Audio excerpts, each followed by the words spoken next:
তোমার বাবার তিল তিল করা টাকা, বেচারা কেউ 16 বছর বিদেশ, কেউ 18 বছর বিদেশ, রক্তটা পানি করে পয়সা রোজগার করে, কি পরিমাণ ঘাম শরীরটা দিয়া ঝরে আরব দেশে মরুভূমিতে।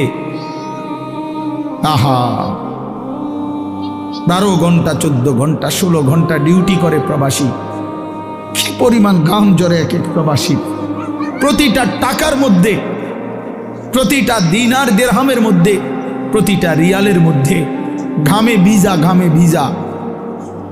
এত ঘাম, এত কষ্ট করে যে মানুষটা স্ত্রীর আদর পায় না, ছেলে মেয়েদের আদর পায় না, 18 বছর 16 বছর 14 বছর, যার একটা ছোট বাচ্চা আছে, মনে করো মেয়ে আছে, ছেলে আছে ছোট, সে দেশে বাবা বিদেশে, কি পরিমাণ বাচ্চাটা বাপকে দেখতে মন চায়। আমি তো ওই আমার সাথীদেরকে জিজ্ঞাসা